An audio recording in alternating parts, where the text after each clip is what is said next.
Listen, you don't have to tolerate unacceptable behavior from anybody. You just don't. And people will test and try you every time. But I'm telling you, you don't have to accept it. You don't have to accept the way they talk to you. You don't have to allow them to take you off of your square. And what I mean by that, upset your temperament and make you angry, right? Because people do know how to push your buttons, right?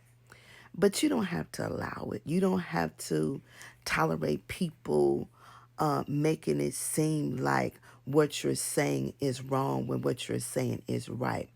You don't have to allow people to make, when you have a question, you know how some people like to flip it and make it seems like you're talking about them as they are a bad person or they didn't do something right instead of them taking ownership to their part, right? So it's called deflection. And when somebody give their word to you to do something and they don't do it, and then you call them on a carpet about it, and then they start deflecting and talk about, I'm not dealing with your negativity, I'm not dealing with your stanky attitude, and I'm not dealing with you making me this person. No, you don't want to deal with it because what the person is saying to you is right, and you cannot handle the truth. That's when you start deflecting. That's when you start trying to flip it and put it back on the person. And I keep saying this. If you can't keep your word, don't give it. If you're not going to do what you say you're going to do, don't tell nobody you're going to do it. If you're not going to be supportive, then don't say you're going to be supportive. Stop putting your own foot in your mouth. And then when people call you on the carpet and they tell you about yourself, now you want to get mad. But why? You set the stage for somebody to walk on it and give you a presentation that you ain't going to be happy with. So stop saying you're going to do, stop saying you're going to help, and you're not going to do it. But what you are not going to do is be disrespectful when somebody call you on it, right? And you may say, Renee, what you talking about? Well, let me tell you what I'm talking about. Because it rubbed me today. It really rubbed me, right? So I already told y'all I've been going through some things, right? So we already clear on that fact. So my son's father, I have been talking to him because, sometimes you just need somebody to vent to. Don't mean that you don't think it's going to work out. You can't figure out. You just need to get it off your back. So anyway, I had this dream. This is a new day. Yesterday morning, I had this dream. It was him, it was my son, and it was myself. But it was like a dream of disconnection. Nobody was together. It was like disconnected, right? And usually when I see my son in a dream who is deceased, usually when I see him in a dream is when I'm stressed, when I'm worried, or when I'm depressed, right? So he shows up in my dream. So I sent his father a text and I said to him simply, I had a dream about you and my son and me. This is exactly what I told him. And I said, usually when I have a dream about him, is usually when I'm stressed, I'm worried, or I'm depressed. Thank you, but I get it now.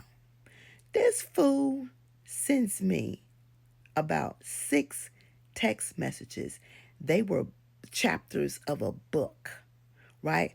Going in. You not finna use my son. You not finna make me feel a certain type of way. And I'm trying to figure out where is all this hostility coming from. I say, you are really volatile right now. You're really volatile. I say, and what I'm not doing is dealing with this craziness of you.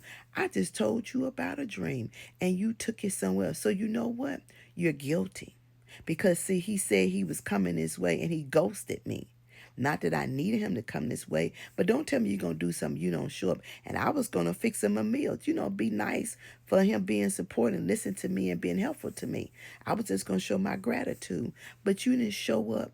You didn't call. You didn't do nothing. You just ghosted me. And so when I send you a text message with that message, now you want to be ugly and attitudinal, right?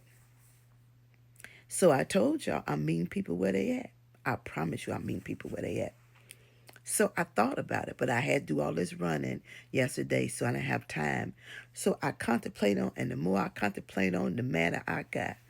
So let me tell y'all what I did, because I know he wasn't going to answer the phone.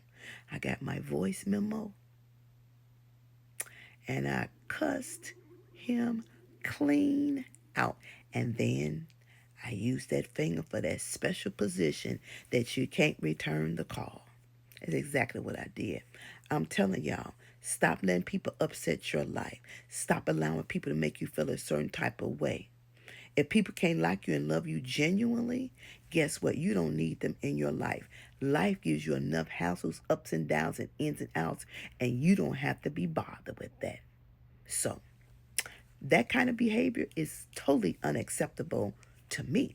And that behavior is the signs of a narcissist. And you're never going to win an argument with them because they always think that they are right when they are dead wrong. And you are always victimizing them when they're victimizing you. And then they playing the victim at the same time. You can miss me with that one. So I'm not accepting that behavior from nobody. And I mean that. Nobody at all.